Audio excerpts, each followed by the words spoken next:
The front door of my house swung open with such force that the hinges groaned in protest.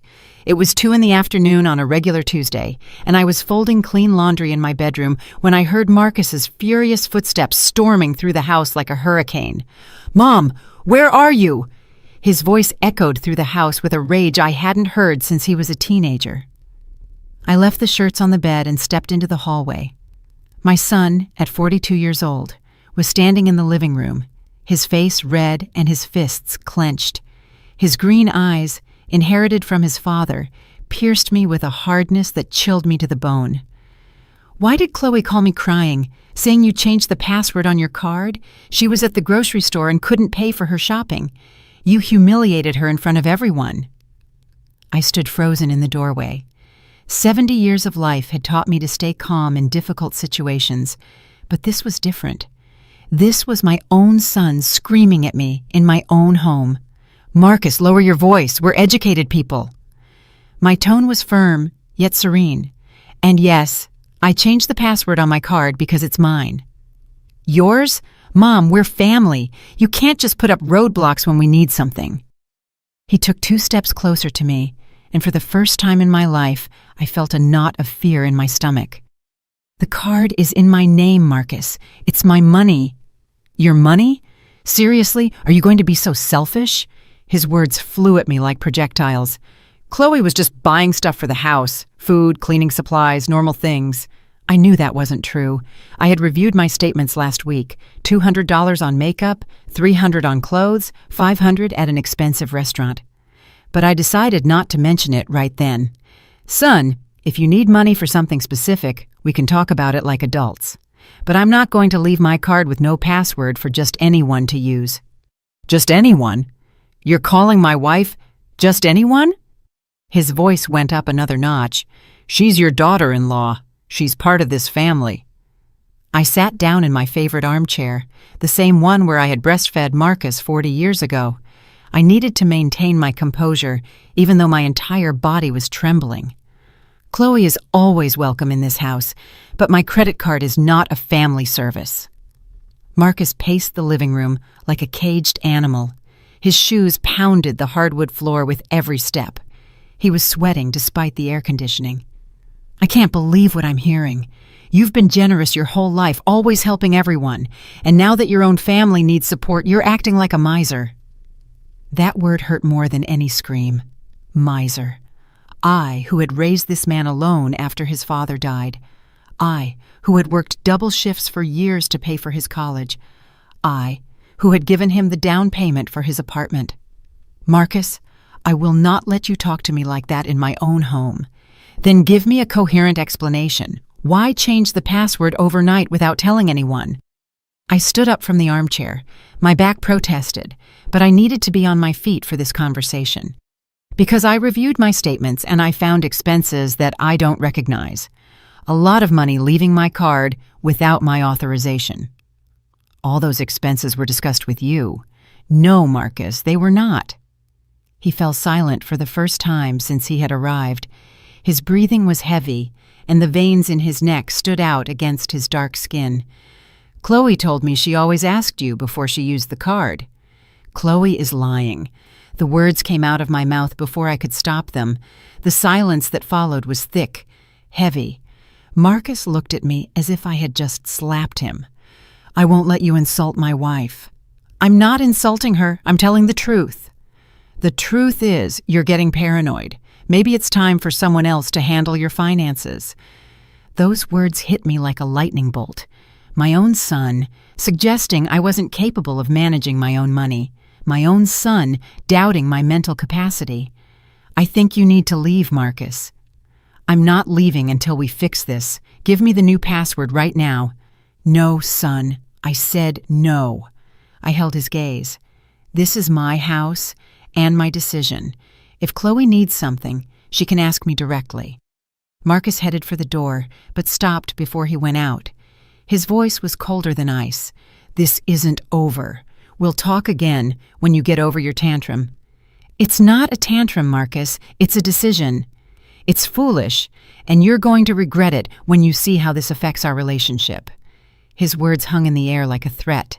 My own son, threatening to cut off our relationship if I didn't give him access to my money. Are you threatening me? I'm warning you. Chloe is very hurt by your attitude. I don't know if she'll want to see you after this. Then that will be her decision.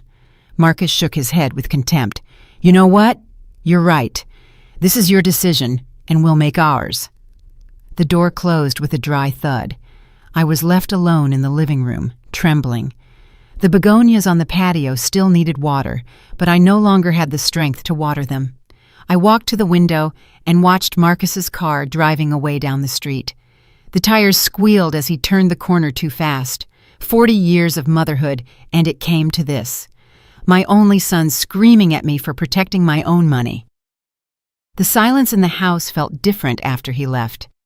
It wasn't the peaceful silence of the morning, but something denser, heavier, as if the air itself had changed. I sat down in my armchair again and closed my eyes. The conversation replayed in my mind like a broken record. Marcus's words, his tone, his fury, all for a password, all for protecting my own credit card. But in my heart of hearts, I knew this wasn't really about a password. It was about control. It was about boundaries. It was about the fact that for the first time in years, I had said no. The phone rang once, then twice. I let the answering machine get it. It was Chloe, her shrill voice cutting through the silence of my home. Sylvia, I know you're there. I hope you're happy with what you've done. Marcus is devastated. I don't understand why you're behaving like this with us. We're your family. Click. The line went dead. I took a deep breath and opened my eyes. The clock on the wall read 3:30. The day had started out normally, with laundry to fold and plants to water. Now it felt as if I had lived an entire week in 2 hours. I got up and walked to the kitchen. I was hungry, but more than that, I needed to do something with my hands. Cooking had always been my refuge in difficult times. As I peeled potatoes for a late lunch, I couldn't stop thinking about Marcus's expression. The anger in his eyes wasn't new, but the coldness was. It was as if he had seen right through me and decided I was no longer worth his respect.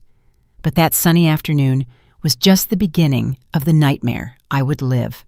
For 30 years, my routine had been my strength.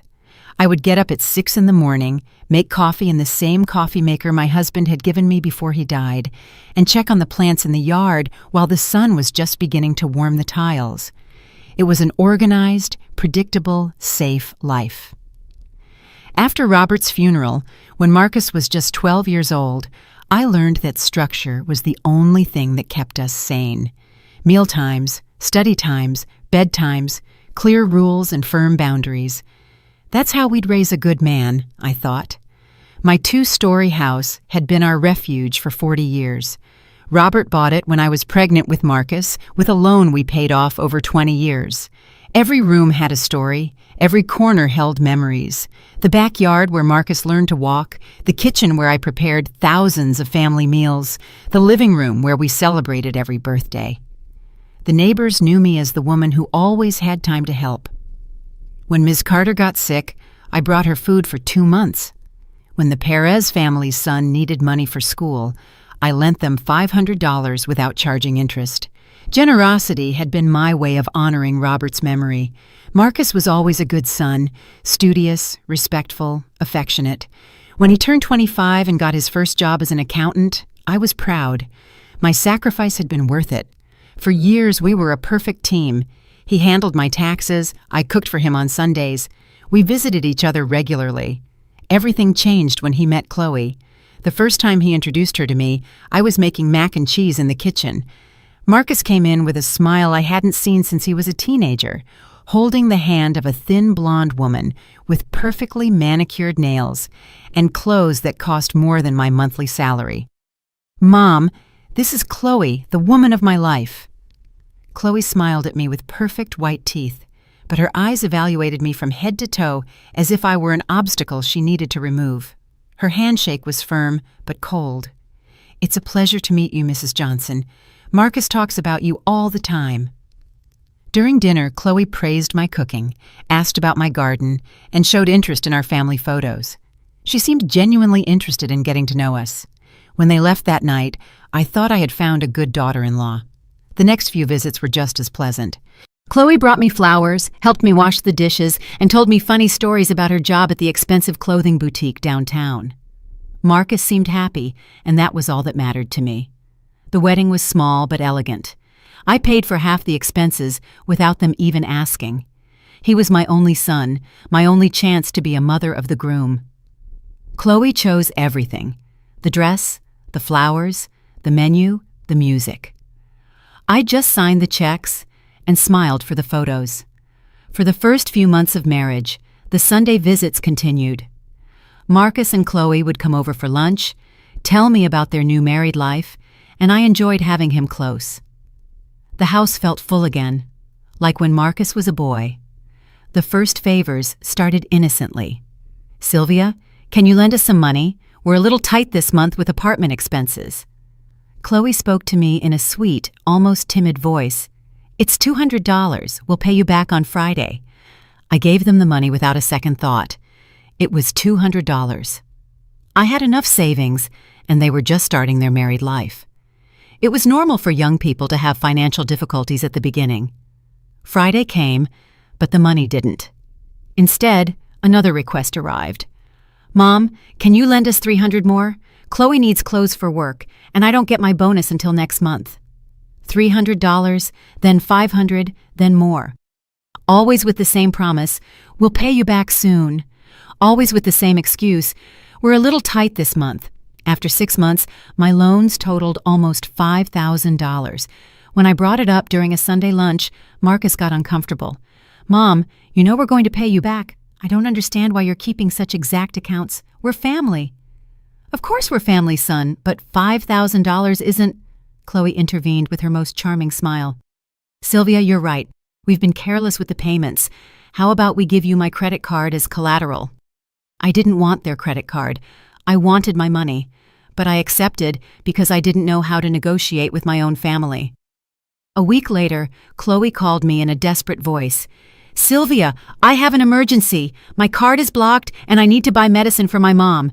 Can I borrow yours just for today?" I lent her my card. Just for a day, I thought. Just for medicine.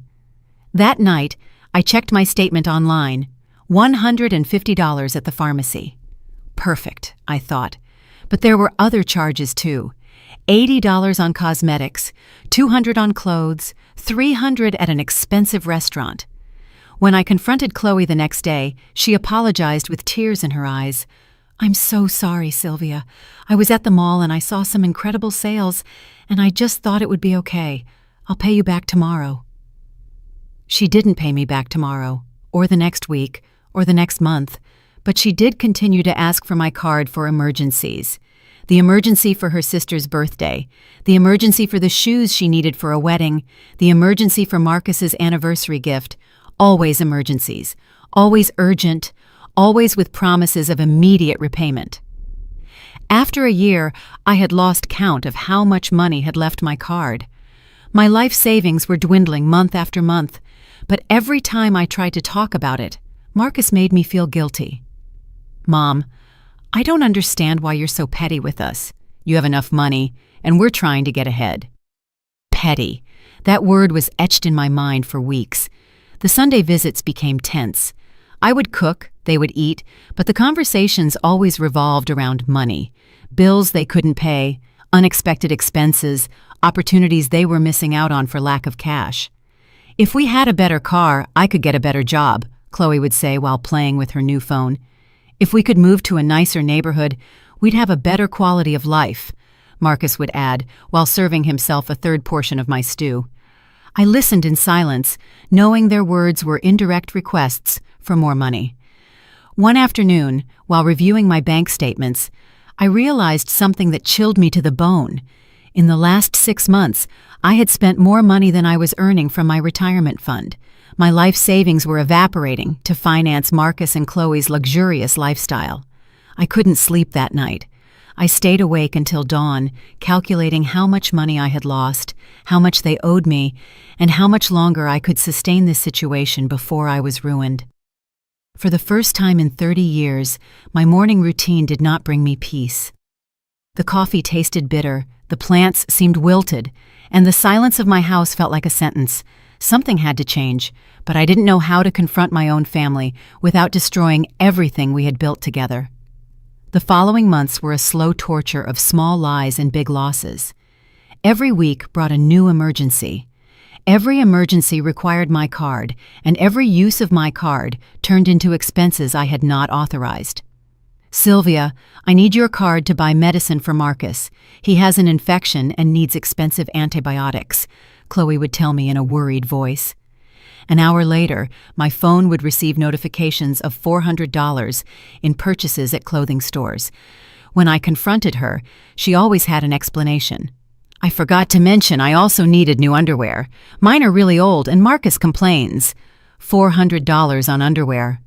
It was a special sale, 3 pieces for the price of 1. I couldn't pass up the opportunity. There was always a justification, always a reason why the extra expense was necessary, intelligent, or inevitable. And I, who had raised an honest son, was beginning to doubt my own perception. The Sunday visits became financial review sessions. Chloe would arrive with a mental list of future expenses that required my support. "Marcus's cousin is getting married next month. We need new clothes for the wedding." Marcus's cousin. I knew my son better than anyone. He was an only child. His first cousin is like a sister to him. Marcus would nod without looking up from his plate. His silence had become complicit. "I need $500 for a dress and shoes," Chloe continued. "I can't show up looking shabby. His family is very elegant." $500 for a cousin's wedding I didn't know, to impress people I didn't care about. But when I tried to refuse, Marcus would intervene with his new strategy: emotional guilt. "Mom, you don't understand how important this is for us. We're building a social reputation. My job depends on the connections I make at these events." His job as an accountant at a mid-sized firm didn't depend on any social connections, but I no longer knew how to argue with them without sounding like a stingy old woman. One Thursday afternoon, while I was watering the plants on the patio, I received a call from my bank. "Mrs. Johnson, we're calling to confirm an unusual purchase on your credit card, a $1,200 transaction at an electronics store. Can you confirm if you authorize this?" $1,200. An electronics store. I hadn't bought any electronics.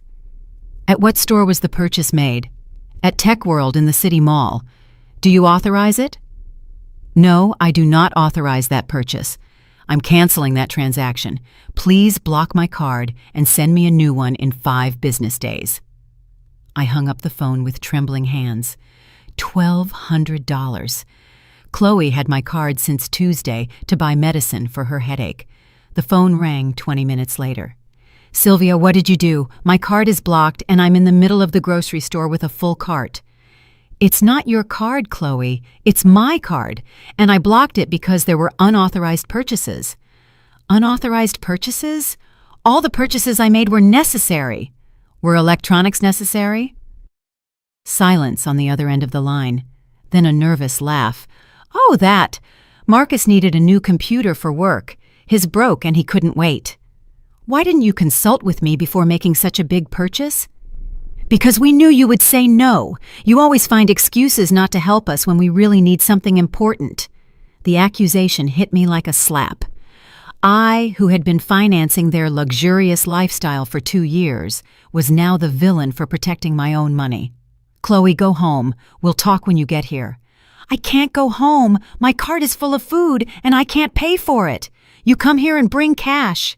I hung up the phone. For the next hour, my phone wouldn't stop ringing. Chloe, Marcus, Chloe again. I let all the calls go to the answering machine. I needed to think. I took out all my bank statements from the last 6 months and spread them out on the dining room table. The numbers didn't lie. In January, I had $45,000 in savings. By June, $26,000 had disappeared in 6 months. I reviewed every transaction, every charge, every purchase. Expensive restaurants, designer clothes, perfumes, shoes, handbags, beauty treatments, weekend trips. Nothing Chloe had bought with my money was a basic necessity. The sound of the front door opening pulled me from my calculations. Marcus and Chloe walked into my house without knocking, as if they owned the place. "Mom, what happened with the card?" Marcus seemed more tired than angry. "I blocked it because I found purchases I didn't authorize." Chloe sat down on my sofa without an invitation, her arms crossed and a defiant expression. "Sylvia, all those purchases were discussed with you. You can't just block the card every time you forget something." "I didn't forget anything, Chloe. A $1,200 computer is a lot of money to not consult with me." "I did consult you. I told you Marcus needed new equipment for work." "No, you didn't. You told me you needed money for medicine." Marcus sighed and sat down in the armchair across from me. "Mom, sometimes emergencies change. Yes, she needed medicine, but when I got to the electronics store, they had incredible sales. I couldn't miss out on the opportunity." "Incredible sales of $1,200? The computer normally costs $2,000. It was a bargain." I stared at him.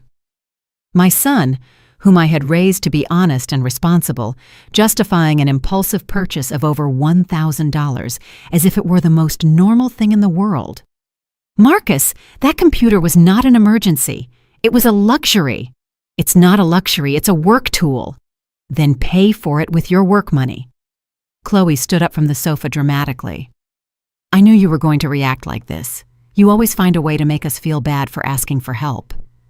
"I'm not making you feel bad. I just want you to respect my money. Your money is always your money. We're family, Sylvia. Family money is for the whole family."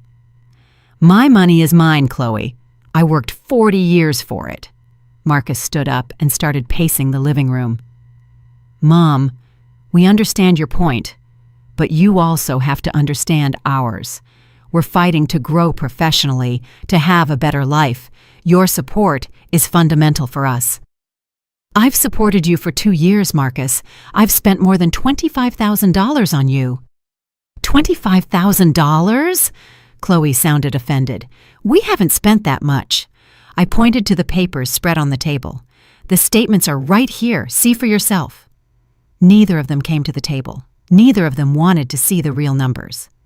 "The point is," Marcus continued, "that we need to know we can count on you. Blocking the card without warning puts us in humiliating situations." "Humiliating?" "Yes, Mom, humiliating. Do you know how Chloe felt when her card was declined in front of everyone at the grocery store? It's not her card, it's the family card." Those words resonated in my mind. The family card. My money converted into community property without my consent. "I think I need some time to think." "Time to think about what?" Chloe sounded impatient. "If you want to keep lending us your card?" "Of course you're going to keep lending it to us," Marcus said, genuinely surprised that it was even an option. "We're your family." I stood up from the chair and walked to the window. My garden looked beautiful under the afternoon sun. The red begonias were blooming, the white geraniums were growing strong, the bougainvillea was climbing the fence. Everything I cared for with my own hands was thriving. Why couldn't my relationship with my son be just as beautiful? "I want you to leave for today," I said without turning around. "Mom, please. I need to be alone." I heard their footsteps heading for the door. Before he left, Marcus stopped. "We hope you reconsider your position. We don't want this to affect our relationship." The door closed softly. This time there were no slamming doors or screams, just the sound of my dreams of a perfect family slowly crumbling. But I didn't know this was just the beginning of something much worse. For 3 days, my house was wrapped in an eerie silence. There were no calls from Marcus asking for money, no surprise visits from Chloe with new emergencies. It was as if they had decided to give me time to reconsider my decision to block the card. On Friday morning, while I was having coffee on the patio, I decided it was time to face the reality completely. I had spent 2 years avoiding a detailed review of my finances, blindly trusting my family. It was time to see the real damage. I sat down at my computer and opened my online bank account. The number on the screen hit me like a punch to the stomach. 2 years ago, I had $45,000. Over $25,000 had disappeared. I printed every statement from the last 24 months. The printer worked for 20 minutes, spitting out page after page full of numbers that told the story of my own naivety. I spread everything out on the dining room table and started to categorize. Reasonable grocery purchases, occasional acceptable restaurants, but then there was everything else. March, $500 at a jewelry store. I hadn't bought any jewelry. April, $700 on women's clothing. I don't wear $700 clothes. May, $300 at a spa. I don't go to spas. June, $1,000 on electronics. I barely know how to use my basic phone. July, $800 on perfumes and cosmetics. My perfume costs $30 and lasts me 6 months. The list went on, page after page. Every month had purchases I didn't remember authorizing, expenses on things I would never use, money spent in places I had never been.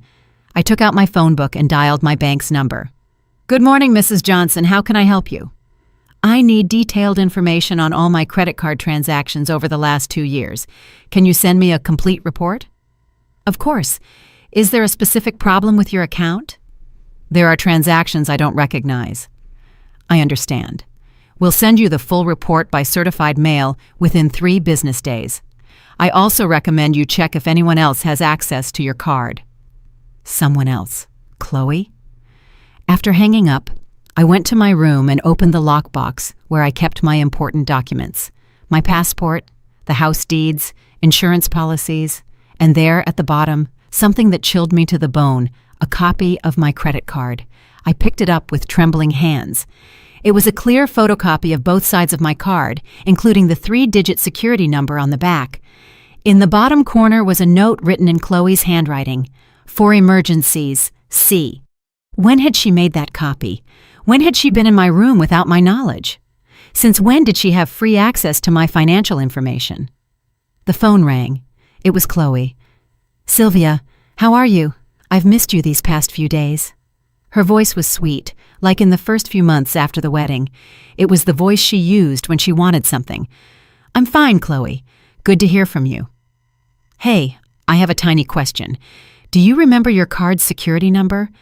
I want to buy something online, and I don't have the card with me." The world stopped. She had a copy of my card, and now she was asking for the security code as if it were nothing, as if it were the most natural thing in the world. "Where is my card, Chloe?" "I have it, of course, like always. Didn't you give it to me to hold on to a few months ago for emergencies?" I didn't remember giving her my card permanently. I remembered temporary loans, one-day favors, specific emergencies, but according to Chloe, I had authorized her to keep my card indefinitely. "Chloe, I need you to return my card."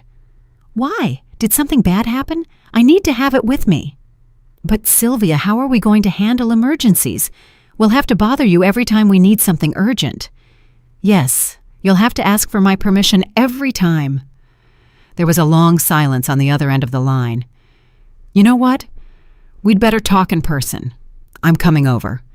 "No, Chloe, just give me my card back." "I'm coming over," she repeated, and hung up. 20 minutes later, I heard Marcus's car parking in front of my house. This time they didn't come screaming. They rang the doorbell like normal visitors. I opened the door and found Chloe alone, smiling as if nothing had happened. "Hi, Sylvia. Can I come in?" I let her in, even though every instinct told me not to. She sat on the sofa and took my credit card out of her purse. "Here's your card, but before I give it back, I think we need to talk." She placed it on the coffee table, but didn't push it toward me. "Talk about what? About why you suddenly don't trust us? About why you're acting like we're strangers? About why you've changed so much?" "I haven't changed, Chloe. I'm just protecting my money." "Protecting your money? From what? From us? From your own family?" She stood up and started walking around my living room, touching the photo frames, adjusting the sofa cushions as if it were her own home. "Sylvia, you know Marcus and I love you very much. You know we would never do anything to hurt you, but lately it seems like you see us as enemies." "I don't see you as enemies. I just want to know exactly how my money is being spent." "Exactly." She turned to me with a wounded expression. "Don't you trust my judgment? After 2 years of being married to your son, you still think I'm a stranger. You're not a stranger, Chloe, but my money is still mine. She sat down again, closer to me this time. Look, Sylvia, I understand you feel uncomfortable. It's natural. When a woman reaches a certain age, it's normal for her to become more cautious with money. A certain age. The phrase hung in the air like a subtle threat. What do you mean by that? Nothing bad, of course. It's just that sometimes older people worry too much about small things. They get a little paranoid. Paranoid. The same word Marcus had used. Paranoid for wanting to control my own credit card. Paranoid for thinking your family is stealing from you. The words came out of her mouth so naturally that it took me a moment to process them. Stealing. She had used the word stealing. Who said anything about stealing? You did, Sylvia, with your actions. Blocking the card, asking for detailed reports, treating us like criminals. What is that if not accusing us of theft? I stood up from the sofa. I needed physical distance from this conversation. Chloe, I just want my card back. Of course, here it is. She finally pushed the card toward me. I took it and put it in my blouse pocket. But Sylvia, she continued in a soft voice, I hope you understand that this is going to make things more complicated for everyone. Every time we have an emergency, we'll have to bother you.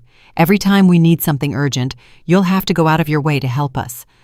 That's fine, I can handle that. Are you sure? Because sometimes emergencies happen at odd hours. Sometimes we need things when you're asleep or when you can't leave the house.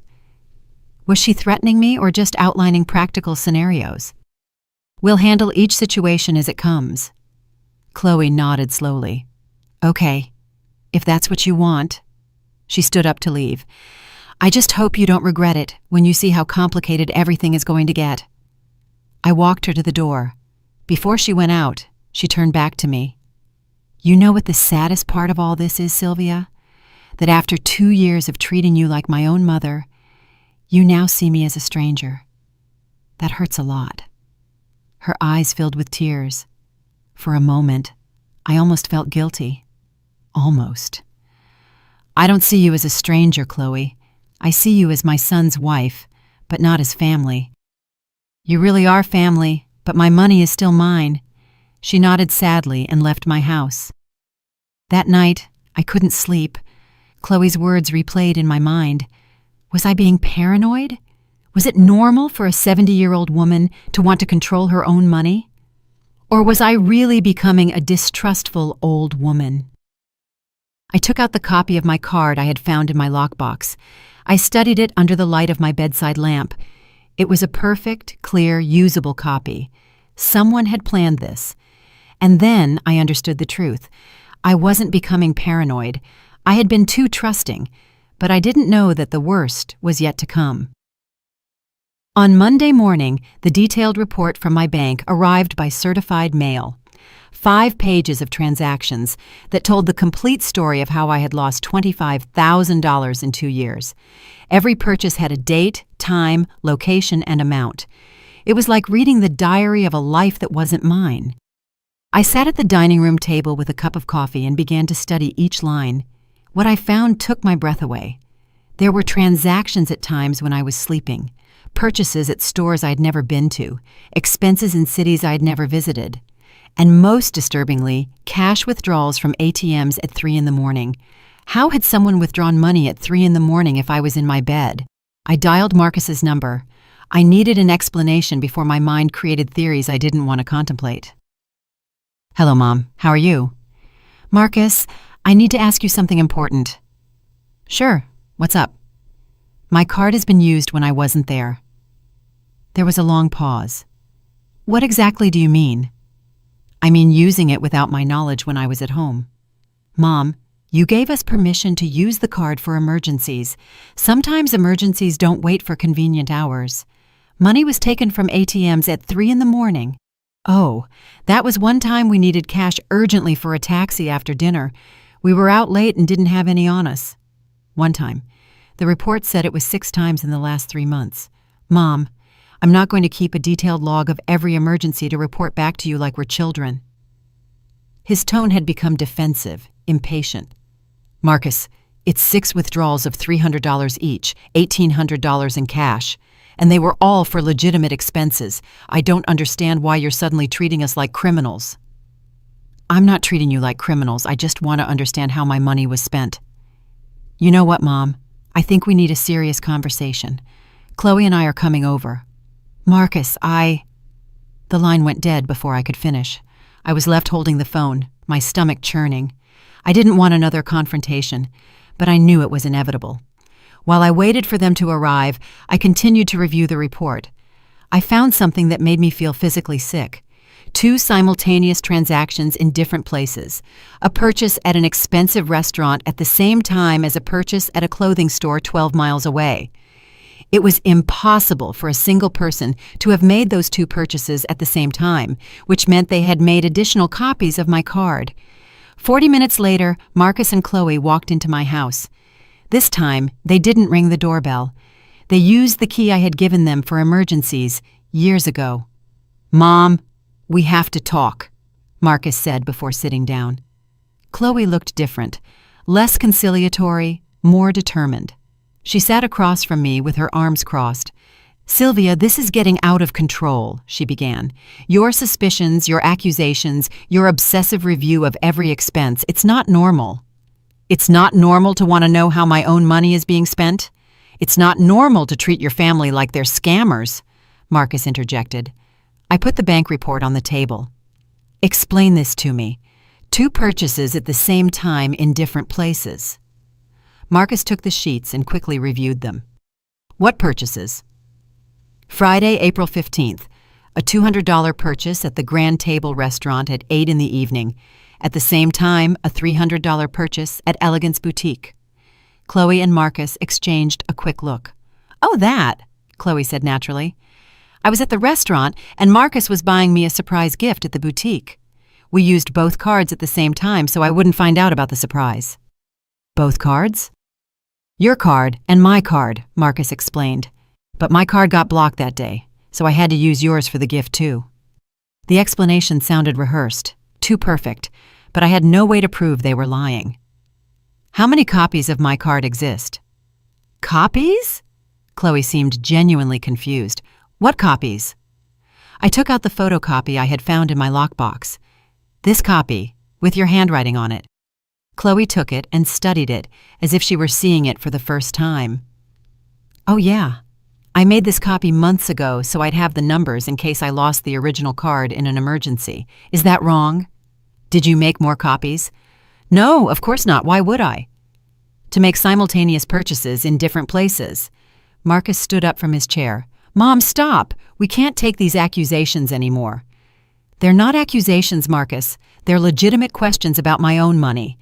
They're accusations of fraud. You're accusing us of stealing." "I just want explanations." Chloe stood up as well and approached me. "Sylvia, do you know how much this hurts us?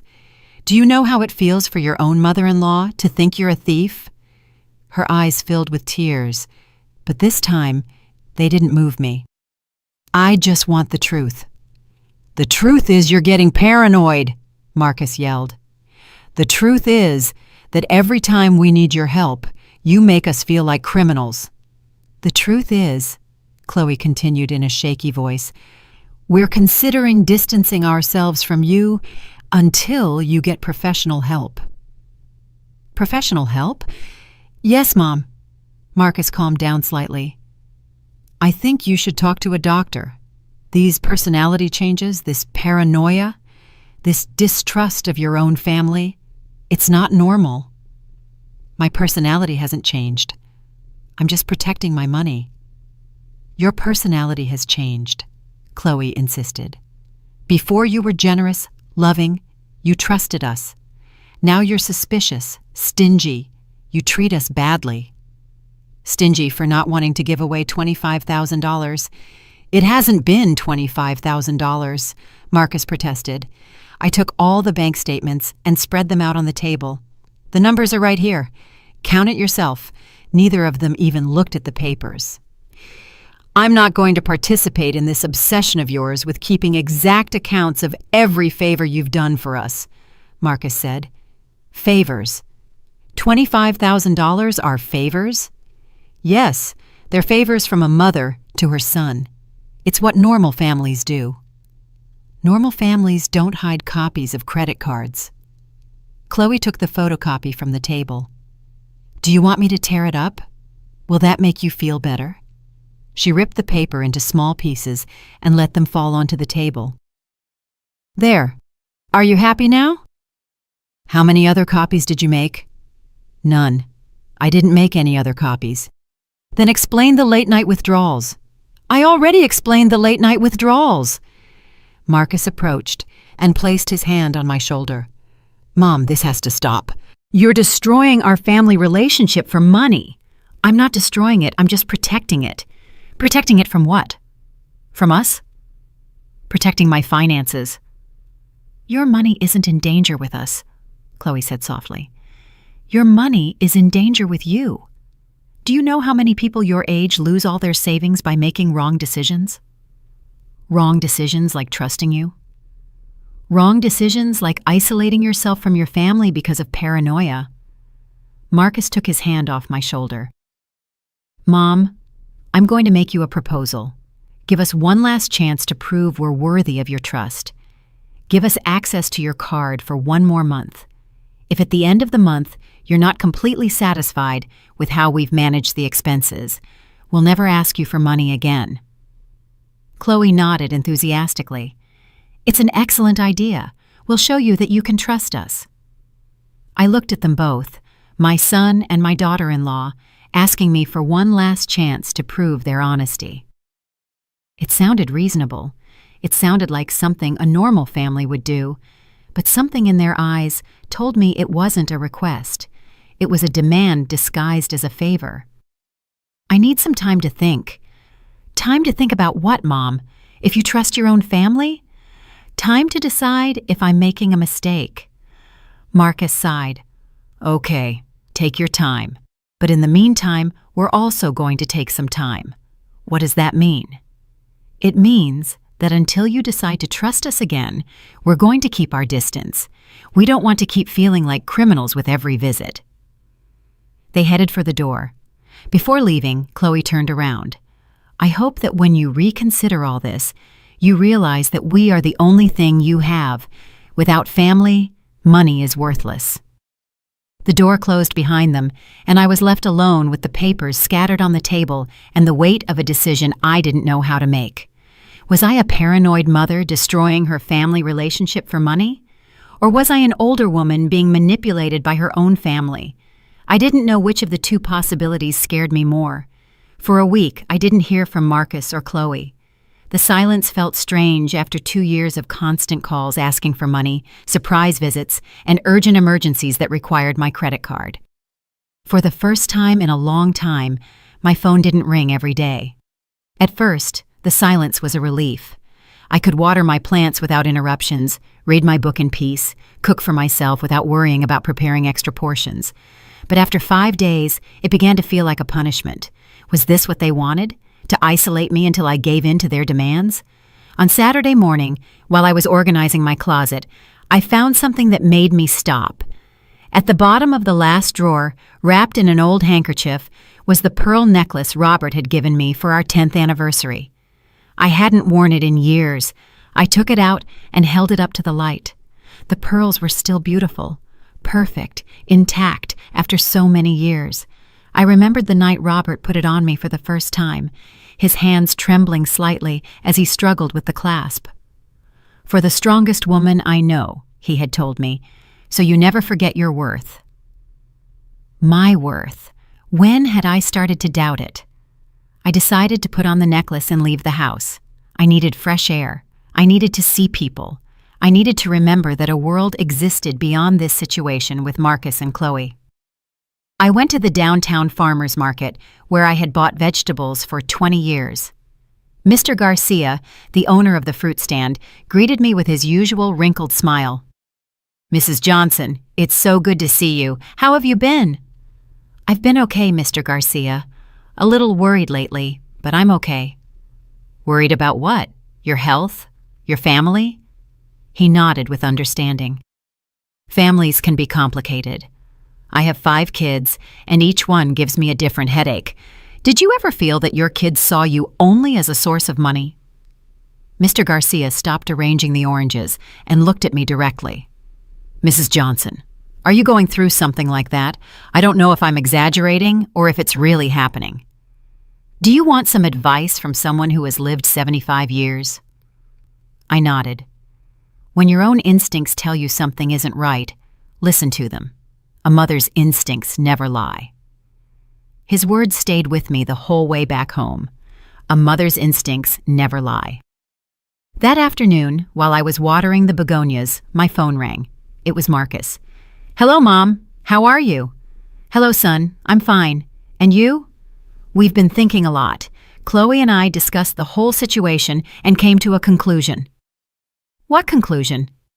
"That maybe you're right to want more control over your money, that maybe we've been too casual about the financial thing." I was surprised. I hadn't expected that response. "I'm glad to hear that, Marcus. So we want to propose something different. Instead of using your card, we want you to give us a fixed amount every month, like an allowance. That way you'll know exactly how much you're giving us, and we'll know what we can count on." "An allowance?" "Yes, an amount that you consider reasonable for our expenses. We were thinking maybe $1,500 a month?" $1,500 a month. $18,000 a year for expenses they considered necessary. "Marcus, $1,500 is a lot of money. It's less than we've spent on average these past few months. We thought it would be a way to cut down on expenses and give you more control." "Why do you need $1,500 a month if you both work?" "Because we're trying to grow professionally. We need appropriate clothes for work. We need to maintain certain social standards. We need to invest in our future, and our salaries aren't enough for that. Mom, our salaries barely cover the apartment and basic food. Everything else requires additional help." "Then maybe you should reduce your expenses." There was a long pause. "Do you want us to live like we're poor?" "I want you to live within your means. Our means include having a mother who can help us grow. I don't understand why you suddenly want us to struggle on our own when you have the resources to make our lives easier. Because they're not my lives, Marcus. They're your lives. We're family. My life and your life are connected." His tone had changed. The conversation was heading into familiar territory again. "Marcus, I'm not going to give you $1,500 a month." "How much then? 1,000? "I don't know. I need to think about it." "Think about it, Mom. We've been waiting a week for an answer. And I've been spending money uncontrollably for 2 years. I need time to decide how to proceed." "You know what? Forget it. Forget the whole proposal." "Marcus?" "No, Mom. We're not going to beg for your help anymore. Chloe was right. There are other options." "What other options?" "Options that don't require begging my own mother for money." He hung up before I could respond. That night, I couldn't sleep. What had he meant by other options? What was Marcus talking about? On Monday morning, I found out. I was having breakfast when someone knocked on the door. It was a young man in a suit with a briefcase. "Mrs. Sylvia Johnson?" "Yes, I am." "I'm Mr. Roberts from the law firm of Hayes & Associates. Your son, Marcus Johnson, has retained our services to review your mental and financial capacity."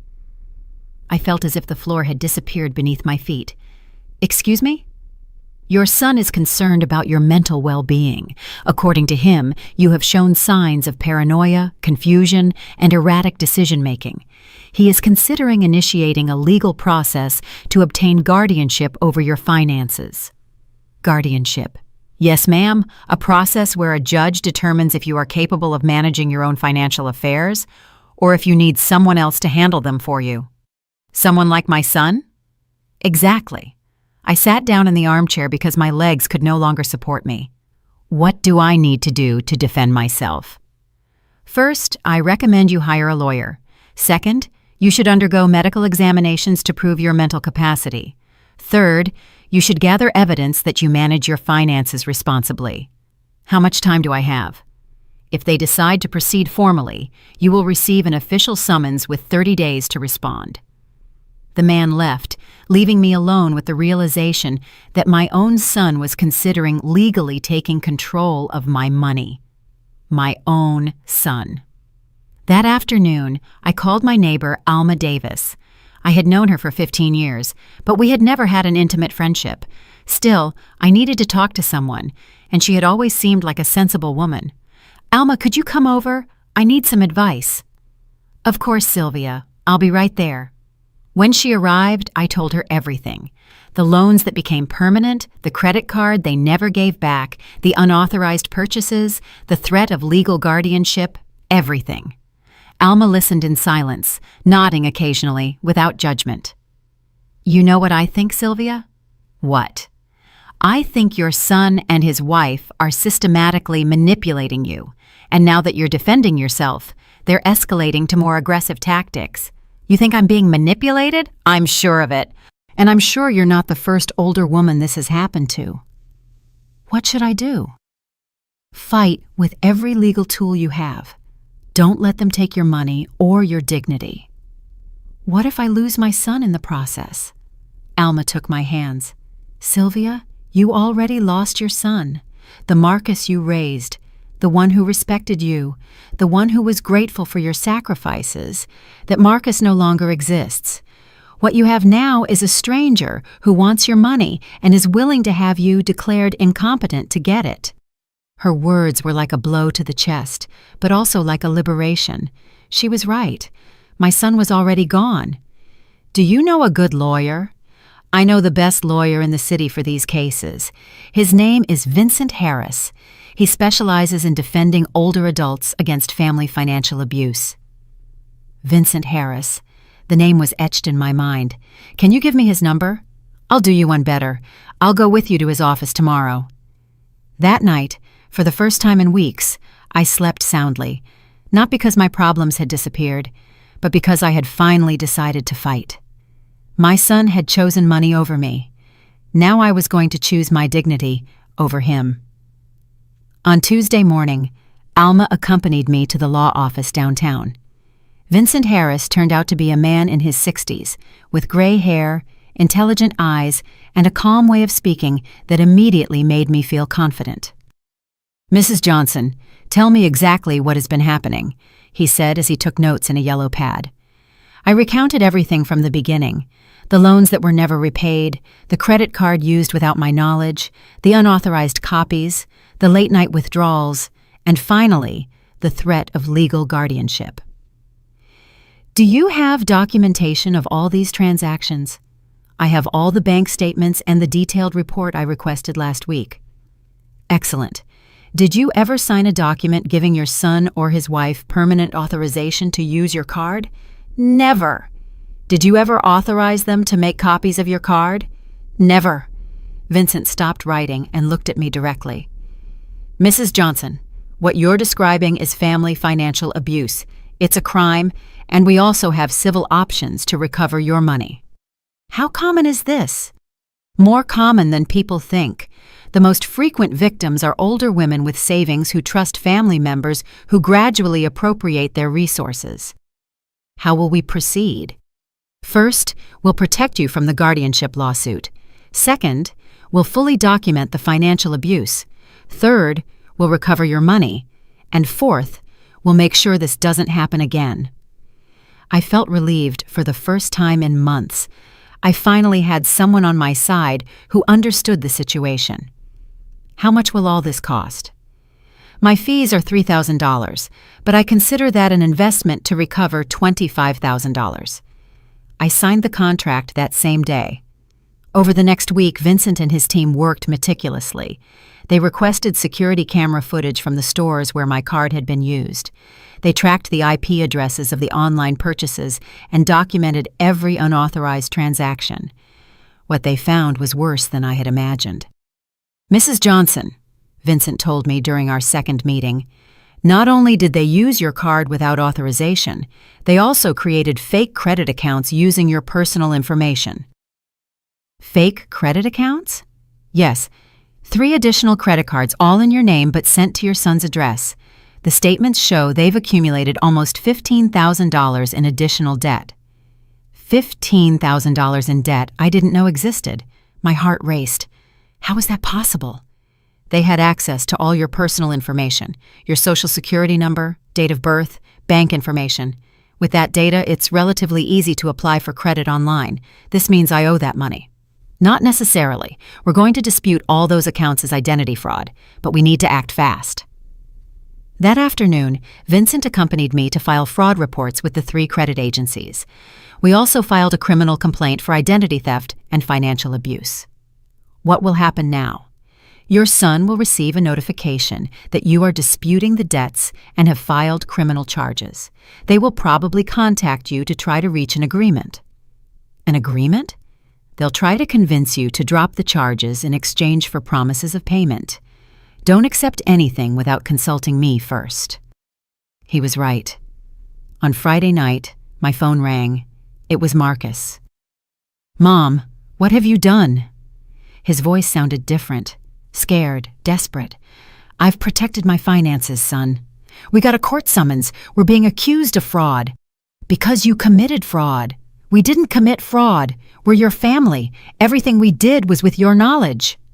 "No, Marcus, it was not with my knowledge." "Mom, you have to drop these charges. They're going to ruin our lives. You already ruined mine. Please, we'll pay all the money back. Just drop the charges." "With what money are you going to pay me back $25,000? "We'll get the money. We'll take out a loan. We'll sell things, whatever it takes." "And the $15,000 in credit cards you opened in my name?" There was silence on the other end of the line. "How do you know about those cards?" "Because I hired a lawyer, Marcus. Because I investigated what you really did." "Mom, those cards were for real emergencies. Chloe needed expensive medical treatments." "Medical treatments at clothing stores and expensive restaurants?" "Not all the purchases were frivolous. All the purchases were fraud." Marcus started to cry. It was the first time I had heard him cry since he was a child. "Mom, please, we're your family. You can't destroy us for money." "You already destroyed me for money." "We'll pay everything back. Just give me one chance." "You've already had 2 years of chances. One more chance, please." "No, Marcus." "Then this is war." His voice changed completely. The tears turned into coldness. "War." "If you don't drop the charges, we're going to proceed with the guardianship lawsuit. We're going to prove that you're losing your mental capacity. We're going to get witnesses who say you've been behaving erratically." "What witnesses?" "Neighbors, shopkeepers, people who have noticed your paranoid behavior." "My behavior isn't paranoid, it's defensive." "A judge will decide that." He hung up the phone. The next day, the real war began. First came the calls. Marcus, Chloe, unknown numbers, all leaving messages on my answering machine, some pleading, others threatening, all trying to convince me to drop the charges. Then the visits began. Marcus would show up at different times of the day, knocking insistently, yelling from the street that he just wanted to talk. Chloe sent her friends to knock on my door with invented pretexts. One afternoon, while I was watering the plants on the patio, I heard voices on the street. 3 women I didn't know were standing in front of my house talking loudly. "That's the house of the lady who's accusing her own son of stealing. How embarrassing! Sometimes kids have financial problems and need help. At that age, it's normal for them to become distrustful. My grandmother also got like that before she..." She didn't finish the sentence, but the message was clear. They were spreading rumors about my mental state. I called Vincent. "They're doing exactly what I expected," he told me. "They're trying to create a narrative that you're mentally incompetent. It's a common tactic in these cases." "What should we do?" "Document everything, record the conversations, take photos of the unwanted visits, keep a log of all the harassment. We're going to use it against them." That night, someone keyed my car. 2 words in red spray paint, "Crazy miser." The message was clear. While I fought legally, they would fight psychologically. I called Alma to tell her what was happening. "Sylvia, you can't stay in that house alone. Come stay with me until this is resolved." "I'm not going to let them run me out of my own home." "Then I'll stay with you.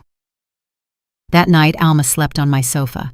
Her presence calmed me, but it also saddened me. At 70 years old, I needed protection against my own family. At 3 a.m, my phone rang. I answered, thinking it might be an emergency. "I hope you're happy," Chloe's voice said, distorted as if she were speaking through a handkerchief. "I hope you're happy destroying a family for dirty money." "Dirty money? The money your husband made from illegal business? You think we don't know where your savings really came from?" "What are you saying?" "Ask the people in the neighborhood what kind of man your husband was.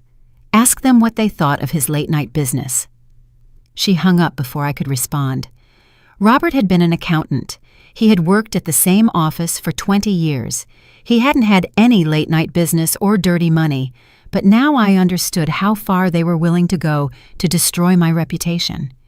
They were attacking the memory of my deceased husband.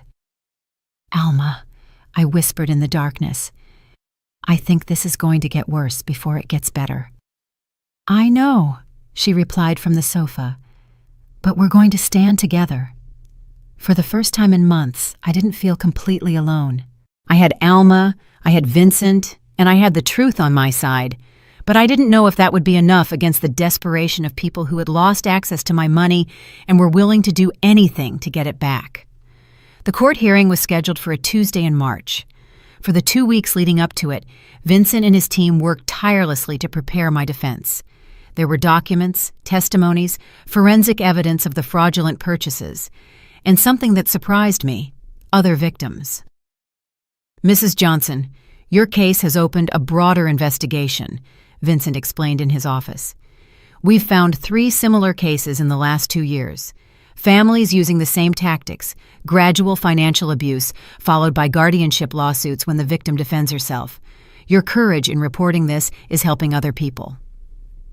On the day of the hearing, I arrived at the courthouse accompanied by Vincent and Alma.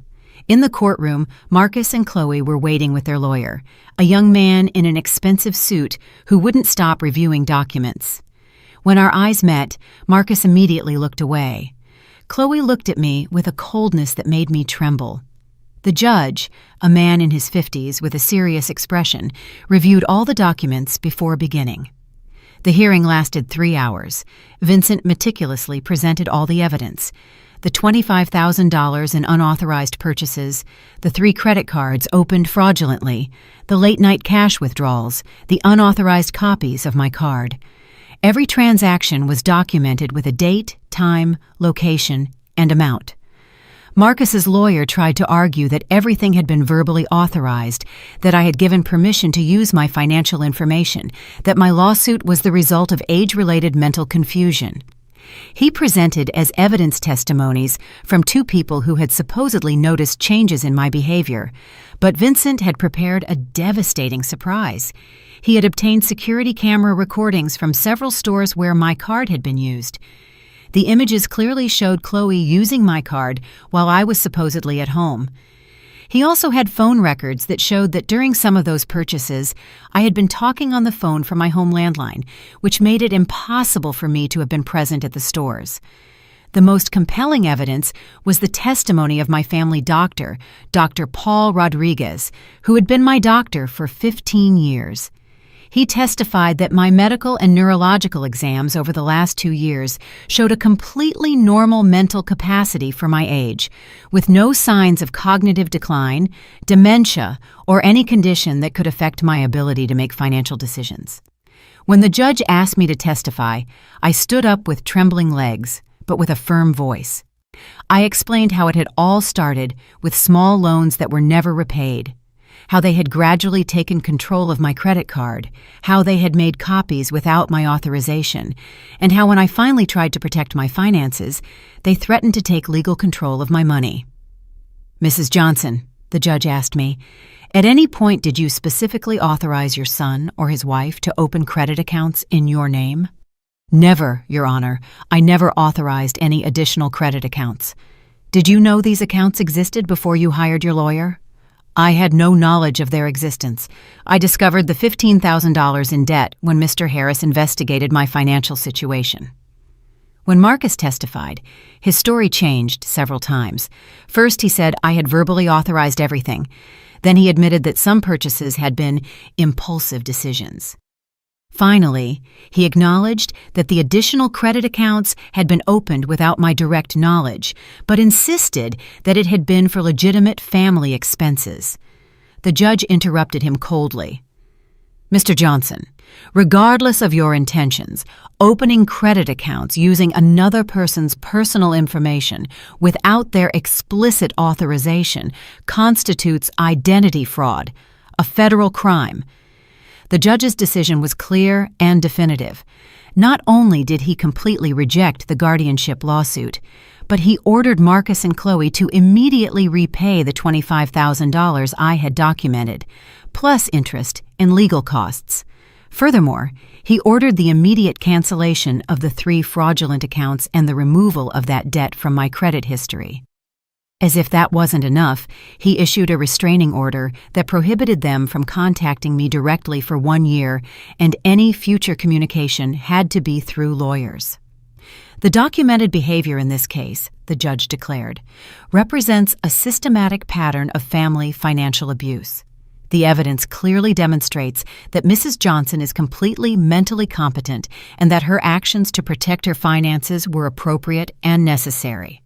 The guardianship lawsuit not only lacks merit, but it appears to have been filed as a tactic of intimidation to maintain unauthorized access to the plaintiff's financial resources. When we left the courtroom, Vincent explained that the process of recovering the money could take a few months, but that the court order legally obligated them to begin payments immediately. If they didn't comply, they would face additional charges for contempt of court. That night, in the tranquility of my home, I sat in my favorite armchair with a cup of tea and looked out the window at my garden. The red begonias were blooming beautifully. The white geraniums were growing strong. Everything I had cared for with love was still thriving. For the first time in 2 years, my money was safe. My house was protected. My future was in my own hands again. But along with the relief came a deep sadness. I had won the legal battle. I had recovered my money. I had protected my dignity, but I had lost my son, the Marcus I had raised, the boy I had breastfed in that same armchair, the young man I had supported for years. That Marcus was gone forever, replaced by a stranger who had been willing to declare me mentally incompetent to access my money. Justice had triumphed, but my mother's heart was still broken. 6 months after the hearing, my life had found a new normal.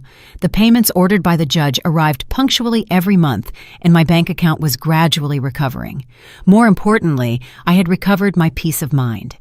Vincent religiously supervised that Marcus and Chloe complied with the court order.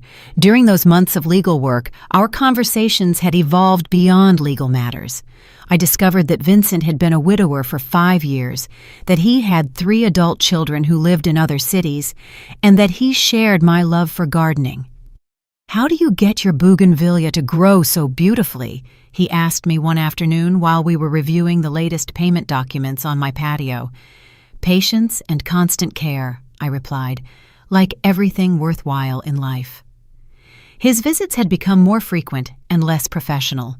He would arrive with excuses about documents to review, but would stay to have coffee and talk about books, politics, memories of our marriages, and plans for the future.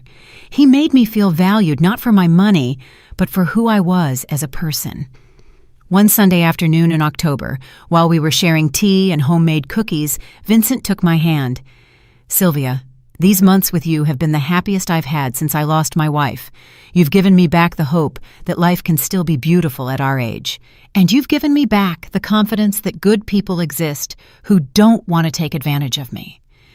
Does it seem crazy that a 62-year-old lawyer is thinking about falling in love with his 70-year-old client? It seems wonderful that a 70-year-old woman is feeling butterflies in her stomach like a schoolgirl." We got married in a small, intimate ceremony 6 months later. Only the 2 of us were present, Alma as my witness, Vincent's brother as his, and the judge who married us. It was perfect in its simplicity. Vincent moved into my house, bringing his law books, his plants, and a quiet joy that filled every room. Together, we redesigned Robert's study as our shared library. Together, we planted new flowers in the garden. Together, we built routines that gave us both happiness. In the afternoons, while I cooked, Vincent worked on pro bono cases, helping other older adults who were victims of family financial abuse. It had become his specialty after my case, and he found deep satisfaction in protecting vulnerable people. "Every case I win is a victory for human dignity," he would tell me. Marcus tried to contact me once, 6 months after my marriage to Vincent. He called one afternoon. His voice sounded tired, defeated. "Mom, I know I'm not supposed to call you, but I needed to tell you something. Marcus, you know you can't talk to me directly. I just want to say I'm sorry. Chloe and we're getting divorced. She left with another man, taking everything we were able to save after the lawsuit. I'm left with no money, no wife, and no mother for following her plans." I felt a pang of maternal pain, but I was no longer the same woman who had been manipulated for 2 years. "Marcus, I'm sorry you're going through this, but decisions have consequences. Can you ever forgive me?" "I've already forgiven you, son, but forgiving doesn't mean forgetting. And it definitely doesn't mean going back to how things were before. We might be able to have some kind of relationship in the future, maybe when you've truly shown that you've changed, not just that you need money again." That was the last time we spoke. I heard from other